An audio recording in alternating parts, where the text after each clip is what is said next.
வணக்கம். தேர்தல் சிறப்புச் செய்திகள் வாசிப்பவர் வடிவழகி கபிலன்.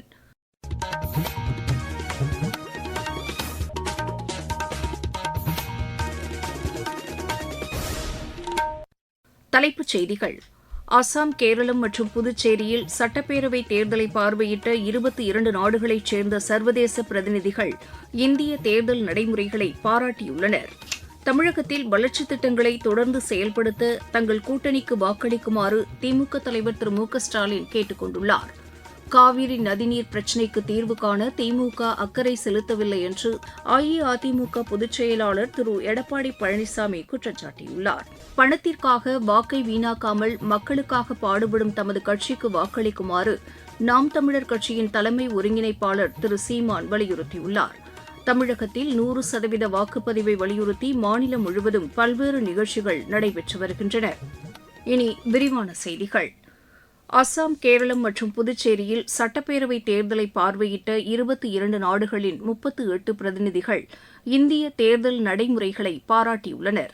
இது தொடர்பாக தேர்தல் ஆணையம் வெளியிட்டுள்ள செய்திக்குறிப்பில், தேர்தலுக்கான ஏற்பாடுகள் மற்றும் 100% வாக்குப்பதிவை உறுதி செய்வதற்கான விழிப்புணர்வு பணிகளையும் அவர்கள் பாராட்டியதாக தெரிவிக்கப்பட்டுள்ளது.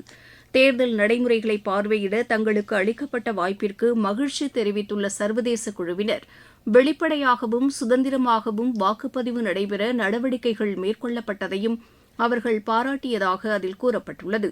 அதிக அளவில் மக்கள் நம்பிக்கையுடன் காத்திருந்து தங்களது வாக்குகளை செலுத்தியது ஜனநாயகத்தின் மீதான நம்பிக்கையை வலுப்படுத்தியுள்ளதாகவும் பிரதிநிதிகள் குழுவைச் சேர்ந்த திருமதி குரேஷியா ஃபர்கஸ் தெரிவித்துள்ளதாகவும் அதில் குறிப்பிடப்பட்டுள்ளது. சிசிடிவி மூலம் வாக்குப்பதிவு கண்காணிக்கப்படுவதையும் சர்வதேச பிரதிநிதிகள் குழுவினர் பாராட்டியுள்ளதாக தேர்தல் ஆணையத்தின் செய்திக்குறிப்பில் தெரிவிக்கப்பட்டுள்ளது. தேர்தல் ஆணையத்தின் சர்வதேச தேர்தல் பார்வையாளர்கள் முன்னோடி திட்டத்தின் கீழ் தேர்தல் நடைமுறைகளை இவர்கள் பார்வையிட்டனர். புதுக்கோட்டை மாவட்டத்தை மேம்படுத்துவதற்கான பல்வேறு வளர்ச்சித் திட்டங்கள் மற்றும் மக்கள் நலத் திட்டங்கள் செயல்படுத்தப்பட்டுள்ளதாக திமுக தலைவர் திரு மு க ஸ்டாலின் தெரிவித்துள்ளார். புதுக்கோட்டையில் தேர்தல் பிரச்சார கூட்டத்தில் பேசிய அவர் இவ்வாறு கூறினார்.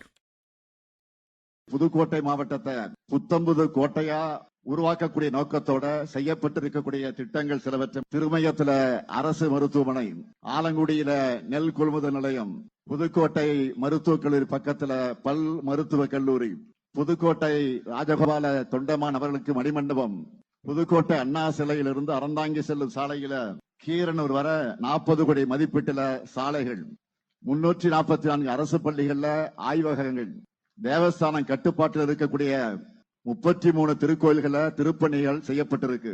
4 லட்சம் பேர் பயனடையக்கூடிய வகையில 1820 கோடி ரூபாய் மதிப்பீட்டுல காவேரி கூட்டு குடிநீர் திட்டப்பணிகள் தொடங்கப்பட்டிருக்கு. இன்னும் ஏராள பணிகள் திட்டங்கள் இருக்கு. நம்முடைய அரசு ஒரு திட்டத்தை செயல்படுத்தினா அது சாதனை திட்டமாத்தான் இருக்கும். திமுக அறிவித்துள்ள 8000 ரூபாய் கூப்பன் திட்டம் இல்லத்தரசிகளுக்கு பயனுள்ள வகையில் அமையும் என்று விடுதலை சிறுத்தைகள் கட்சியின் தலைவர் திரு தொல் திருமாவளவன் தெரிவித்துள்ளார். விழுப்புரம் மாவட்டத்தில் தேர்தல் பிரச்சாரம் மேற்கொண்டு பேசுகையில் அவர் இவ்வாறு கூறினார். தேர்தல் அறிக்கையிலே முத்துவேல் கருணாநிதி ஸ்டாலின் தமிழ்நாட்டின் முதலமைச்சர் முக்கியமான அறிவிப்பை செய்திருக்கிறார். இல்லத்தரசிகளுக்கு 8000 ரூபாய் கூப்பன். ஆட்சிக்கு வந்ததும் அந்த கூப்பனை எடுத்துக்கிட்டு பக்கத்துல எந்த கடைக்கு நீங்க போய் அந்த கூப்பனை கொடுத்து 8000 ரூபாய்க்கு என்ன பொருள் வேணாலும் வாங்கிக்கலாம். ஃப்ரிட்ஜ் வேணுமா ஃப்ரிட்ஜ் வாங்கிக்கலாம், ஃபேன் வாங்கிக்கலாம், கட்டில் வாங்கிக்கலாம், என்ன வேணாலும் 8000 ரூபாய்க்கு நீங்க பொருள் வாங்கிக்கலாம். இது இல்லத்தரசிகளுக்கு முதலமைச்சர் ஸ்டாலின் அவர்கள் திமுக தேர்தல் அறிக்கையை பதிவு செய்திருக்கிறார். மகளிர் விடியல் பயணம் இந்தியாவிலேயே தமிழ்நாட்டில் தான், வேற எங்கேயும் கிடையாது. மகளிர் உரிமை தொகை 2000 உயர்த்தப்படும் என்று அறிவித்திருக்கிறார். நான் முதல்வன் திட்டம் தொடர, தமிழ் புதல்வன் திட்டம் தொடர, காலை சிற்றுண்டி திட்டம் தொடர வேண்டும். காவிரி நதிநீர் பிரச்சினைக்கு தீர்வு காண திமுக அக்கறை செலுத்தவில்லை என்று அஇஅதிமுக பொதுச் செயலாளர் திரு எடப்பாடி பழனிசாமி குற்றம் சாட்டியுள்ளார். தஞ்சாவூரில் தமது கூட்டணி வேட்பாளருக்கு ஆதரவாக அவர் பிரச்சாரம் மேற்கொண்டு பேசினார். புரட்சித் தலைவர் எம்ஜிஆர் அவர்கள் முதலமைச்சராக இருந்தாங்க. அப்ப காவிரி நதிநீர் பிரச்சனைக்கு தீர்வு காண்பதற்கு நீதிமன்றம் நாடப்பட்டது. ஆனா திராவிட முன்னேற்ற கழகம் மத்தியில ஆட்சி அதிகாரம் இருக்கும் போது இதுல கவனம் செலுத்தல. உச்ச நீதிமன்றத்திலே நாம் தொடர்ந்து நடத்தி 50 ஆண்டு காலம் விவசாயிகள் போராடி வந்ததை அனைத்து இந்திய அண்ணா திராவிட முன்னேற்ற கழக ஆட்சியில விவசாயிகள் வயிற்றிலே பால் வாக்கின்ற விதமாக அற்புதமான தீர்ப்பை பெற்றது அதிமுக அரசாங்கம். அதிமுக ஆட்சி வந்தவுடனே 10,000 ரூபாய் சிறப்பு உதவித்தொகை வழங்கப்படும். அனைத்து குடும்ப அட்டைதாரருக்கும் குடும்ப அட்டையில் இருக்கிற குடும்ப தலைவிக்கு மாதந்தோறும் 2,000 ரூபாய் வழங்கப்படும். எல்லா குடும்ப அட்டைதாருக்கும் விலை இல்லாம ஃப்ரிட்ஜ் வழங்கப்படும். வேலைக்கு செல்லும் மகளிருக்கு அம்மா இருசக்கர வாகனம் 5 லட்சம் பேருக்கு வழங்கப்படும். ஒவ்வொரு அம்மா இருசக்கர வாகனம் வாங்குறதுக்கு 25,000 மானியம் கிடைக்கும். எல்லா குடும்ப அட்டைதாரருக்கும் வருடத்திற்கு 3 கேஸ் சிலிண்டர் விலை இல்லாமல் வழங்கப்படும். தமிழகத்தில் அஇஅதிமுக தலைமையிலான ஆட்சி அமைந்தால் காவிரி குண்டாறு திட்டம் கொண்டுவரப்படும் என்று பிஜேபி மாநில தலைவர் திரு நயினார் நாகேந்திரன் தெரிவித்துள்ளார். சிவகங்கையில் தேர்தல் பிரச்சாரம் மேற்கொண்டு பேசுகையில் அவர் இவ்வாறு கூறினார். காரைக்குடியிலிருந்து திண்டுக்கல்லுக்கு ரயில் வர வேண்டும். இந்த பகுதி மக்களுடைய நீண்ட நாள் கோரிக்கை. நீங்கள் ரயில் உறுதியாக மத்திய அரசுடைய திட்டம். நம்ம முல்லைப்பெரியாறு அணையிலிருந்து 7வது ரீச் நமது பகுதிக்கு வெகு நாட்களாக முடக்கி வைக்கப்பட்டிருக்கிறது. அதையும் கொண்டு வருவதற்கு சட்டமன்றத்தில் மட்டுமல்ல பாராளுமன்றத்திலும் நாங்கள் குரல் கொடுப்போம். சிங்கமுனரி கிராமம் மட்டுமல்ல, இந்த திருப்பத்தூர் தொகுதியே ஒரு ஒளிரும் தொகுதியாக மாற்றி அமைக்கப்படும் என்பதை தெரிவித்துக் கொள்கிறேன். மீண்டும் அண்ணன் இபிஎஸ் அவர்கள் முதலமைச்சராக வந்த பிறகு காவிரி குண்டாறு திட்டம் நிச்சயமாக நிறைவேற்றப்படும் என்பதை இந்த நேரத்தில் தெரிவித்துக் கொண்டு, பெரியார் கால்வாயை சீரமைத்தும் தேவையான உதவிகளை செய்தும் போக்குவரத்து கழகங்கள் பணிமனை அமைத்தும் ஏழை எளியவர்கள் இந்த கஞ்சா போதையிலிருந்து தடுத்து நிறுத்துவதற்கு சட்ட ஒழுங்கை பாதுகாப்பதற்கு நீங்கள் உங்கள் பொன்னான ஆதரவையும் ஒன்றுபட்டு இந்த தொகுதி தாமரை வென்றால் மோடி அவர்களே திருப்பத்தூர் பகுதிக்கு நேரடியாக வந்து எல்லா திட்டங்களும் நிறைவேற்றப்படுவார்கள். பணத்திற்காக வாக்கை வீணாக்காமல் மக்களுக்காக பாடுபடும் தமது கட்சிக்கு வாக்களிக்குமாறு நாம் தமிழர் கட்சியின் தலைமை ஒருங்கிணைப்பாளர் திரு சீமான் வலியுறுத்தியுள்ளார். தென்காசி மாவட்டம் ஆலங்குளம் தொகுதியில் தேர்தல் பிரச்சாரக் கூட்டத்தில் பேசிய அவர் இவ்வாறு கூறினார். இன்னும் ஒரு முறை காசு இருந்தால்தான் அரசியல் செய்ய முடியும் என்ற நிலை இருந்தால் தாத்தன் காமராஜ் முதலமைச்சராயிருக்க முடியுமா என்று யோசிப்பார். நம் தாத்தன் கக்கன் அமைச்சராயிருக்க முடியுமா? நம்முடைய தாத்தன் ஜீவானந்தம் சட்டமன்ற உறுப்பினராயிருக்க முடியுமா? காசு இல்லாதனால் உங்கள் மகன் உங்கள் உடன் பிறந்தவன் தொடர்ந்து தோற்று தோற்று நிற்கிறேன். அப்போ தகுதி எதில் வருகிறது? பணத்திலா? பணத்திற்கு தகுதி என்றால் முதலாளிகளுக்கான அதிகாரம் தான் வரும். உங்களுக்கு எப்படி அதிகாரம் வரும்? பணம் தான் அரசியல் தீர்மானிக்கும் என்றால் மகத்தான தலைவன் காமராஜ் இருந்த மண்ணில் எப்படி வந்திருப்பான்? இந்த மகன் பணமாக இல்லை, ஆனால் நான் பிறந்த இனமாக நிற்கிறேன் என்பதை நீங்கள் என்றைக்கு உணர்கிறீர்களோ அன்றைக்கு என்னை வெல்ல வைத்தால் போதும். நீங்கள் கேட்டுக்கொண்டிருப்பது தேர்தல் சிறப்பு செய்தி அறிக்கை. ஓட்டு ஓட்டு ஓட்டு ஓட்டுக்கு பணம் ஈட்டுவோரை ஓட்டு ஓட்டு ஓட்டு காட்டு காட்டு காட்டு உன் வாக்குரிமை வலிமையை நீ காட்டு காட்டு காட்டு. ஓட்டு ஓட்டு ஓட்டு ஓட்டுக்கு பணம் ஈட்டுவோரை ஓட்டு ஓட்டு ஓட்டு காட்டு காட்டு காட்டு உன் வாக்குரிமை வலிமையை நீ காட்டு காட்டு காட்டு. எந்த வடிவத்திலும் இலவசங்கள் ஏற்காதே, பல்லை எண்ணிக்கின்ற பரிசுகளை தீண்டாதே, கொஞ்சலுக்கு கொஞ்சமும் நீ மயங்காதே, எந்த மிரட்டலுக்கும் எப்போதும் அஞ்சாதே. வெகுமானத்தால் உன் தன்மானத்தை யாரிடமும் விலை பேசாதே, நீ சட்டத்தை விட்டு விலகி போகாதே. ஓட்டுக்கு பணத்தை நீட்டுவதும் குற்றமே, நோட்டுகளை கை நீட்டி வாங்குவதும் குற்றமே. இனி தேர்தல் களம்.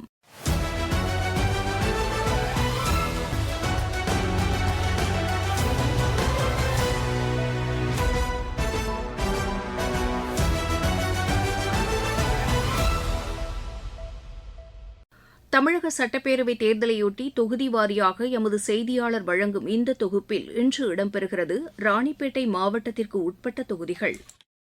4 சட்டமன்ற தொகுதிகளில் பிரதான கட்சிகளான அதிமுக, திமுக தலா 2 இடங்களிலும் விசிக, தமாக, காங்கிரஸ், பாமக தலா ஒரு இடங்களிலும், நாம் தமிழர் கட்சி, தமிழக வெற்றிக் கழகம் 4 தொகுதிகளிலும் களம் காண்கிறது. ராணிப்பேட்டை மாவட்டத்தின் பொதுமக்களின் பிரதான கோரிக்கையாக ராணிப்பேட்டை சிப்காட் பகுதியில் கடந்த 35 ஆண்டுகளுக்கு மேல் தேங்கி கிடக்கும் குரோமிய கழிவுகள் அகற்ற வேண்டும், புதிய மருத்துவக் கல்லூரி அமைக்க வேண்டும், தமிழகத்தின் 3வது பெரிய ஏரியான காவேரிப்பாக்கம் ஏரியை சுற்றுலா தலமாக அறிவிக்க வேண்டும், சோளிங்கர், அரக்கோணம் பகுதிகளில் போக்குவரத்து நெரிசலை தவிர்க்க புறவழி சாலைகள் அமைக்க வேண்டும், கிடப்பில் உள்ள நகரி திண்டிவனம் அகல ரயில் பாதை திட்டத்தை விரைந்து செயல்படுத்த வேண்டும், நவ்லாக் பண்ணையை மேம்படுத்தி வேளாண்மை கல்லூரி அமைக்க வேண்டும், பாலாற்றின் குறுக்கே தடுப்பணைகள் கட்ட வேண்டும் உள்ளிட்ட பல்வேறு கோரிக்கைகள் முன்வைக்கின்றனர். அந்தந்த அரசியல் கட்சியினர் பொதுமக்களுக்கு எண்ணற்ற இலவசங்கள் பலவற்றை அறிவித்தாலும் அந்தந்த சட்டமன்ற தொகுதிகளின் தேவைகளை பூர்த்தி செய்ய வேண்டும் என்பதே பொதுமக்களின் கோரிக்கையாகும். ராணிப்பேட்டையிலிருந்து மா சுமன்.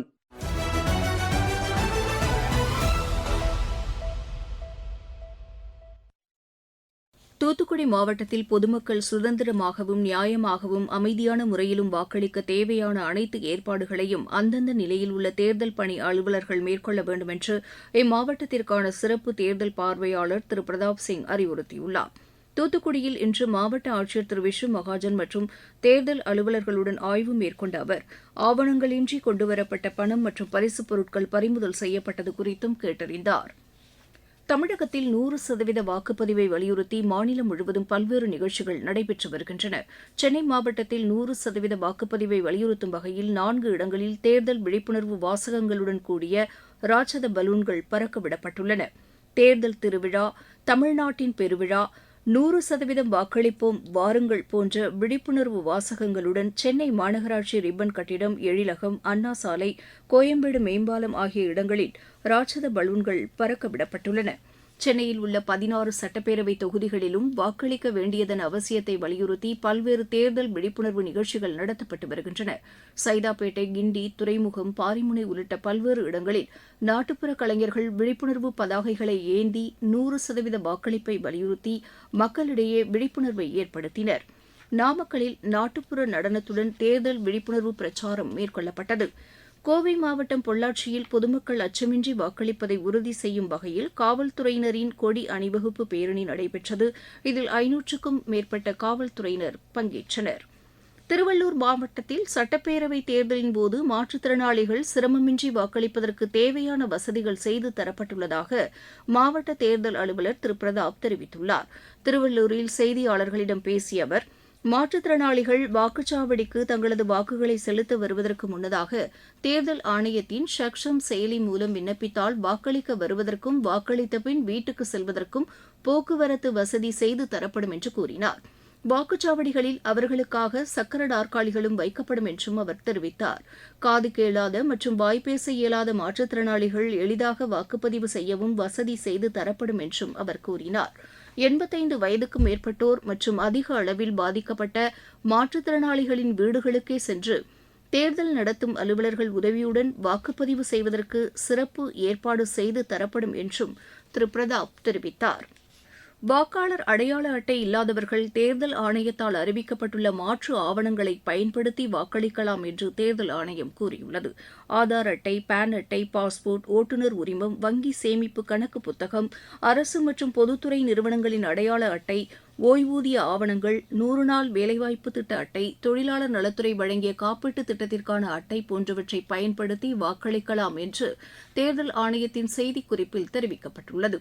வாக்காளர் அடையாள அட்டை வைத்திருந்த போதிலும் வாக்காளர் பட்டியலில் பெயர் இல்லை என்றால் வாக்களிக்க முடியாது என்றும் தேர்தல் ஆணையம் தெளிவுபடுத்தியுள்ளது. மீண்டும் தலைப்புச் செய்திகள். அஸ்ஸாம், கேரளம் மற்றும் புதுச்சேரியில் சட்டப்பேரவை தேர்தலை பார்வையிட்ட 22 நாடுகளைச் சேர்ந்த சர்வதேச பிரதிநிதிகள் இந்திய தேர்தல் நடைமுறைகளை பாராட்டியுள்ளனர். தமிழகத்தில் வளர்ச்சித் திட்டங்களை தொடர்ந்து செயல்படுத்த தங்கள் கூட்டணிக்கு வாக்களிக்குமாறு திமுக தலைவர் திரு மு.க. ஸ்டாலின் கேட்டுக் கொண்டுள்ளார். காவிரி நதிநீர் பிரச்சினைக்கு தீர்வு காண திமுக அக்கறை செலுத்தவில்லை என்று அஇஅதிமுக பொதுச் செயலாளர் திரு எடப்பாடி பழனிசாமி குற்றம் சாட்டியுள்ளார். பணத்திற்காக வாக்கை வீணாக்காமல் மக்களுக்காக பாடுபடும் தமது கட்சிக்கு வாக்களிக்குமாறு நாம் தமிழர் கட்சியின் தலைமை ஒருங்கிணைப்பாளர் திரு சீமான் வலியுறுத்தியுள்ளார். தமிழகத்தில் 100% வாக்குப்பதிவை வலியுறுத்தி மாநிலம் முழுவதும் பல்வேறு நிகழ்ச்சிகள் நடைபெற்று வருகின்றன. இத்துடன் இந்த செய்தி அறிக்கை நிறைவு பெற்றது.